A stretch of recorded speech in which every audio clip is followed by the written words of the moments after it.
one of the criticism that comes with the evolutionary kind of perspective, right? That it's kind of can lead to social Darwinism in that sense as well, that the strongest survive, and in that sense, yeah, is it's desirable to let people reproduce that we might not lie so much in their genetic.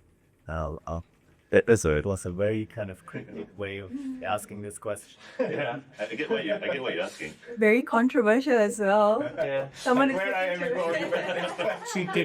Yeah, I can see where you're going with it, and I'm seeing like how you're gonna ask it. Hi guys, thank you for tuning in to PsychMic. This show is an initiative by the student marketers of James Cook University, where a group of us, helpfully obsessed with psychology, attempt to bring in complex research into our daily lives. In each episode, we dive into a psychological topic with a critical twist to see what gives. And without any further ado, let's dive right into it. The views and opinions expressed in this podcast are those of the speakers involved and do not necessarily reflect the official policy or position of James Cook University Singapore or any of its affiliates. This content is provided for informational purposes only and should not be construed as definitive legal advice. Hi guys, welcome back to another episode of PsychMic, and I'm Anandi. I'm Robin. And today we're joined by I'm Jose, more probably Dr. Jose Yong. We'll keep it as Jose. It's okay. Yes. and today we're going to be talking about evolutionary perspectives in psychology. And so Jose, would you like to start us off with... If I talk about myself a little bit, so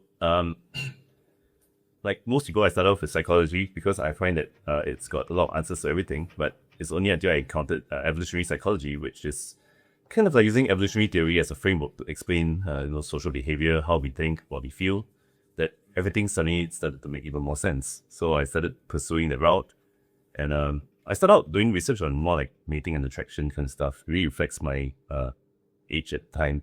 But now I'm looking more at like well-being and what kind of problems people are facing in the world today.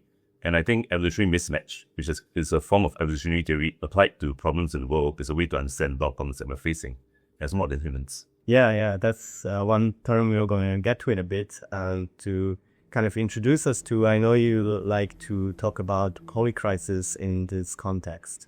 Do you want to quickly say like what the term describes and how you kind of look at it from your angle? Right. So polycrisis, you could say, is a bit of a buzzword these days because it's sort of thrown around. But what it really refers to is an era of entangled crises that are happening in a way that builds upon each other. So it's not just like one problem that people are facing in one part of the world, but now every part of the world there's something going on, and there's even problems that everybody is facing, such as like climate issues, technological penetration that makes everybody a bit stressed out. What else? Geopolitical conflict that's happening. So sort of everyone is impacted in some ways. You're aware that these things are going on. So we call this sort of like a polycrisis, meaning there's many crises happening at the same time. That's in the way we open the news, and every day we read about like another crisis or terrible thing that's going on and is disconnected from each other. That's kind of the way. Yeah, you could say that this was maybe in the last 10 to 20 years, people started being more aware of this happening. Yeah, sure.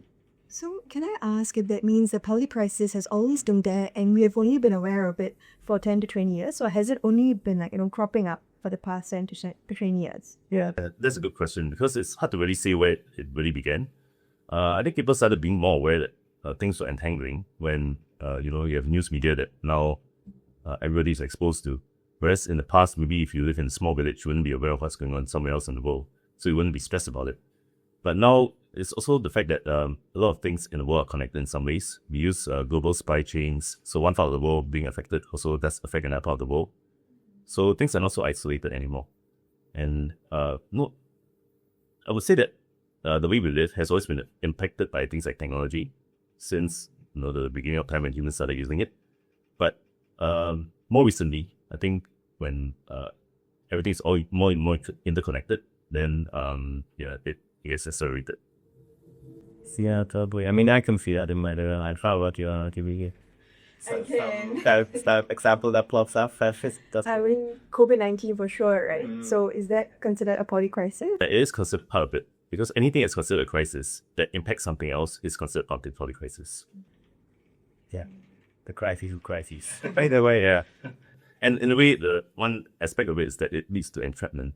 So it gives you this feeling that you can't really escape this. Like, just because you now solve one part of the problem. Maybe you deal with the pandemic, but it doesn't change the fact that other parts of the world where problems might be occurring, such as economic crises or geopolitical conflicts such as Russia-Ukraine war, these kinds of things, it's still happening somewhere else and it still affects the rest of the world in some way. Yeah. So I guess that's also kind of where the excluding, like the evolutionary approach kind of comes in a little bit, since at one point it mentions that in this kind of world, our evolutionary backgrounds are less and less suited, right? Is it? And that brings this whole mismatch topic a bit more to the surface. Yeah. I guess that's a good point where you could talk a little bit more how this mismatch emerges and how it plays out in our lives. Yeah, so evolutionary mismatch very basically refers to the fact that we are adapted for a world in the past, but we live in a very modern and different world now, and our adaptations are sort of like going haywire. So just as a very easy example here, imagine like, let's say, moths and nocturnal flies, right? You usually find them very annoying because they fly into your homes and they fly around your lights. But that's because they evolved to use natural sources of lighting such as the moon to navigate. But with the invention of modern lighting, these moths don't actually have the ability to differentiate between artificial lighting and the moon. And as a result, they just kind of like navigate to anything that looks like a light, and then they just end up being less able to survive because of that. So if you think about it from a human standpoint, it's kind of like the same. We evolved to, let's say, like sweet things, sweet and fatty things, because in the past, that's what indicated there was nutrition in the environment. But now when we have artificially manufactured, mass-produced sweet stuff all around, we can't really help ourselves but to eat those things, and it leads to things like obesity, tooth decay, diabetes, and so on. So, all of these things are, primarily is due to technological advancements. We now can mass produce a lot of things. We have computers and stuff. And all these things take us away from a natural way of life. And we have more and more problems as a result of that. See, so you mentioned we have evolved to, like sweet things, and that has kind of honestly caused our downfall in a sense, right? Like obesity and so on. So is there a way for us to evolve from this such that we kind of, because of all these issues like obesity, right? Do you see like a future where maybe in a few hundred years where we evolve to like not like sweet things, right? To cope with this? Yeah, that's a really good question. And I think the short answer that comes from me is that no, we probably will not. One reason is because in order to evolve, right, we have to die. We have to, eat maybe the sweet stuff until we die, and then people will end up surviving are the ones who don't like to eat sweet things. But this process is extremely slow, and we won't allow it to happen, right? We have modern technologies that can keep people alive. So we will never really evolve this away. Yeah. I mean, that's one point I think about evolution I also recently read. I mean, dying is one part, but isn't like reproduction the more important kind of bit? So even like if obese people like die 10, 20 years earlier, if they have already had kids, they already brought their genes to the next generation, which likes sweets. Yeah, that's a really good point. So the genes that we're coded for liking sweet and unhealthy things, actually not really unhealthy. It's only unhealthy in the modern world. But they were healthy when we consumed them in a natural environment. When you don't really have all this sweet stuff around, then these genes would have been passed on. Even if you might end up dying earlier anyway. If you manage to reproduce, that would still be in the gene pool, essentially. Ask, does that mean with modern technology we have lost the ability to evolve because now you have medicine and it's really catching up to us in like such a fast pace, right? So does that mean, like you mentioned, we aren't really allowed to die, or we're allowed to have longer lifespans? So, and it's not like someone who has medical conditions will definitely die earlier because we have all these technologies and advancement that has allowed them to even prolong their lifespan and maybe live just as long as a normal, like an average human, right? So does that mean we've lost the ability to evolve? I think we still have the ability to evolve. It's just depending on whether we are allowed to allow the process to happen. So let's take, for example, my glasses, right? If I live in an ancestral environment, I would probably have died because I can't see anything, right? But this has been keeping me alive. And now as a result of this, people have not evolved away that eyesight. Now, sort of like that eyesight is not to be part of the gene pool, right? If you look at like more technologically backward, I would say backward, but just not really advanced societies, you see more evidence of evolution happening. So if you go to like I'm not sure which part of the world this is, but there's like certain tribes that do a lot of like diving to pick up oysters from the seabed. Right? Their lungs are actually bigger than the normal people's lungs. So if you allow that to happen naturally, then evolution can happen. Or if you start using things like diving suits and stuff and air tanks, then you wouldn't evolve the need to have larger lung capacity.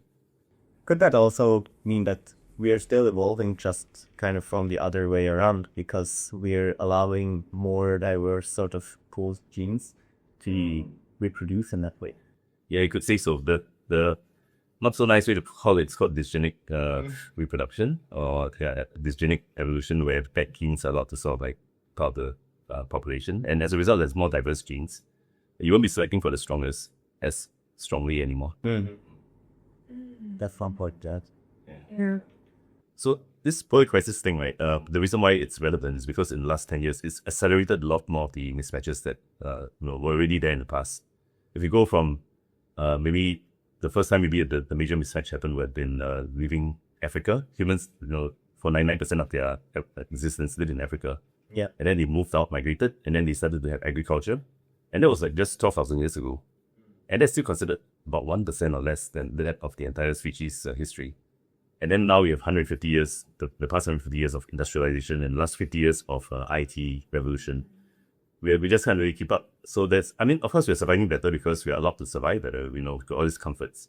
But there's a lot of other problems that arise along the way. Living in a sedentary manner, and then you don't really keep fit. What else? Like all this, even just more recently, like using Zoom all the time. So you don't build like your organizational identity and people are just like staying home all the time. It's also part of the problem, mismatch. Yeah, I totally see that. I mean, it adds to the whole obesity problem if we go back to that we're also moving or exercising less and less. Like if you look at prehistoric humans, right, they were like super built. Yeah. They were like the strongest person in the room anywhere nowadays. And it's impossible to be obese in an ancestral environment because you just couldn't overeat. So this obesity is just really like a very modern kind of problem that we have to put up with. And we have to create like social structures and welfare systems to support this as well. Yeah. So in a way, it's all very inevitable. We can't get out of it because we are born into this world now. Yeah. So it's tricky. It's not easy to really think what's the solution here. It's just what can we do to maybe cut down what we think we can cut down. Right. Because we wouldn't want to kind of start excluding people from the gene pool a bit.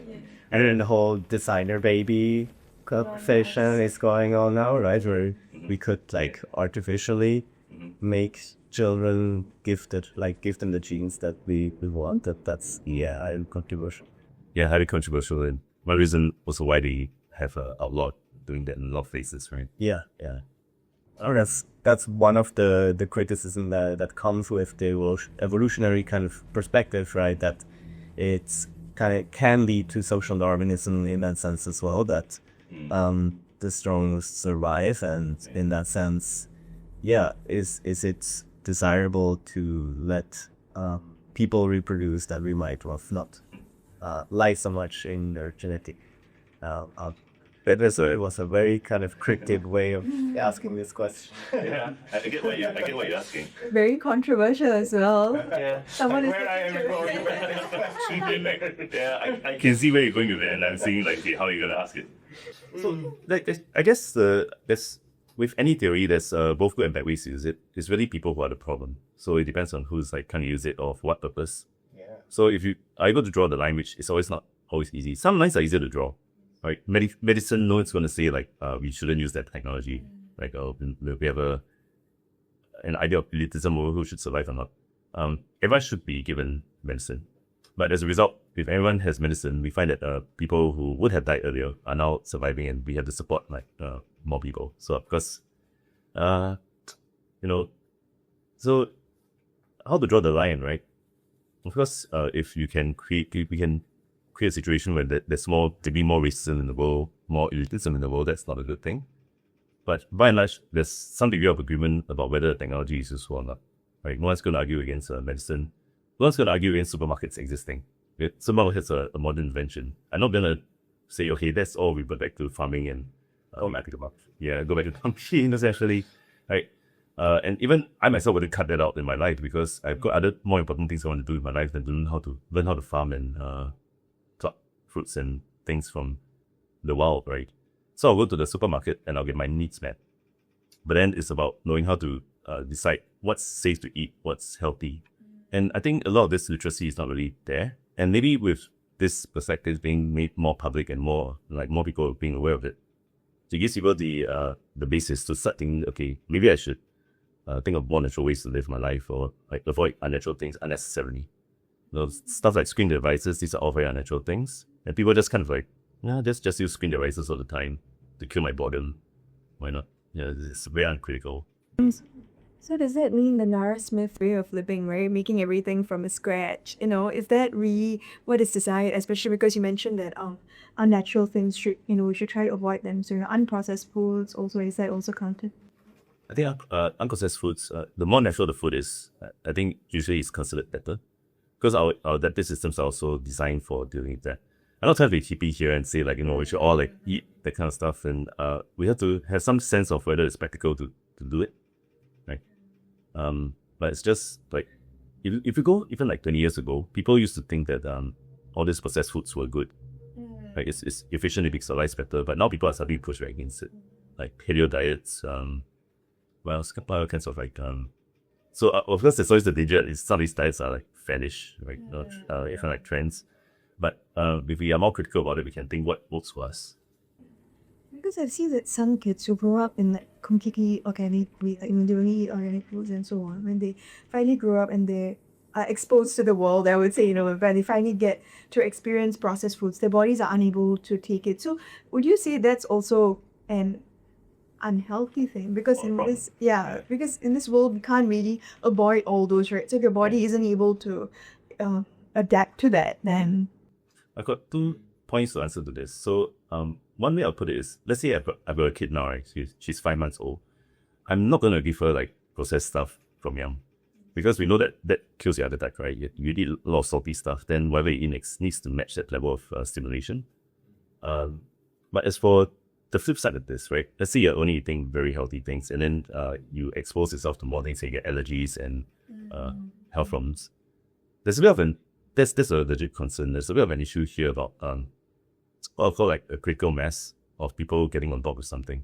It's a bit like a game theory thing, right? Let's say social media. You can't cut it out entirely because your friends are on it, so you have to communicate with them using it. So it's not possible to just get rid of it.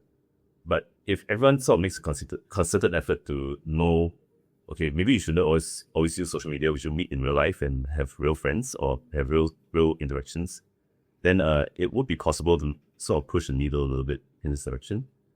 I know some countries, recently Australia did a nationwide ban on the adolescents, you think, right? That stuff. Yeah, so that one's a bit is that too harsh?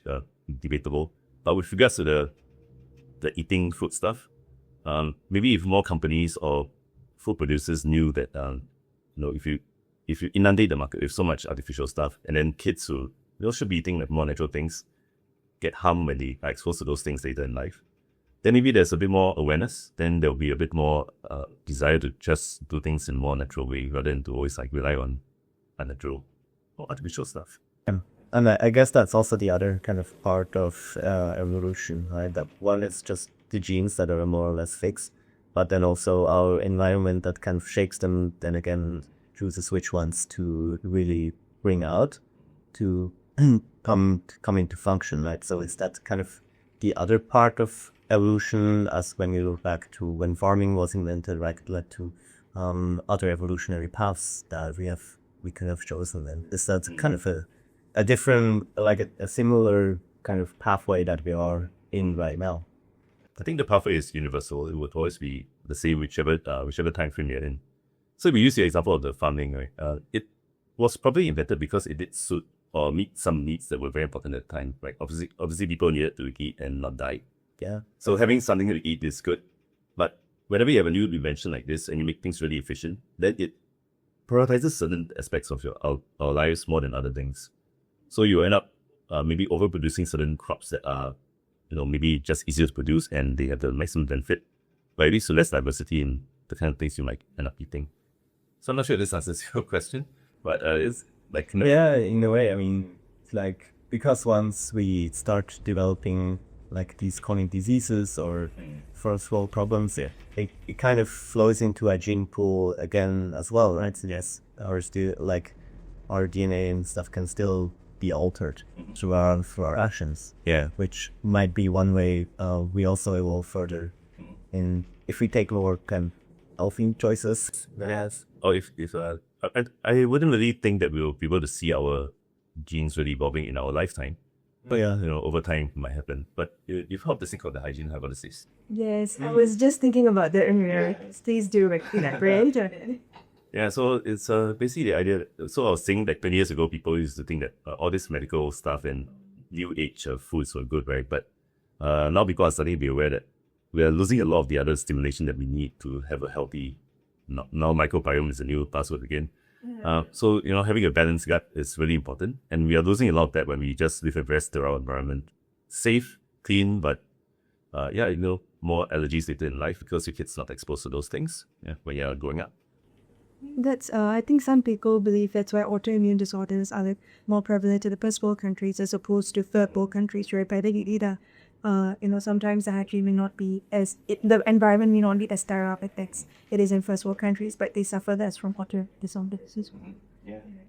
So it's a modern problem once again, right? Like, we now are living too clean, so we have to think of a way to expose ourselves performatively, or I won't say contrived, but you have to sort of take the effort to get out of your way to not live this way. And when nobody else is going out into the wild, you might be once in a while just get exposed to some nature once in a while and get back for it. Yeah. In a way, modern problems require ancient solutions. See? Yeah. Precisely. It brings it back because we still have some time, and I want to ask this before, since you've mentioned, right, it's very hard to see us evolve even more and more so. So I'm wondering, as a evolutionary psychologist, how do you actually look at that? And how do you get insights from evolution?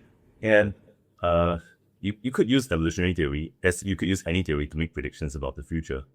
And I'm not really sure what the future is going to be like. Like, are we going to stay the way we are? Or are we going to... I think on some level we're still evolving.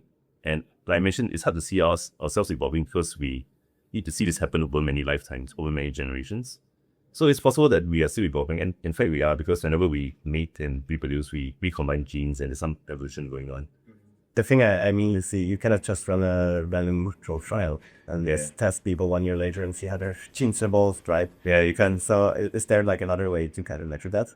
AI, maybe AI could model something and use past databases, and because at the end of the day, it's not anything really novel, because we are using recombination of genes all the time. The novel stuff will be more like the environmental inputs. So environmental inputs might kill off some genes or make some genes less likely to propagate. Okay, so you may not even need to kill people off. You just need people to not reproduce, right? So if people don't reproduce, that set of genes will not get passed on. So it's a question of which kinds of people will end up reproducing more. So, one reason why the world is getting more and more intelligent, there's this thing called the Flynn effect. Intelligence is just increasing generally. It's because people who are more intelligent will just reproduce more. And then, they will be able to find mate and then pass their genes on. So we're seeing like a reverse Flynn effect in the past few decades now.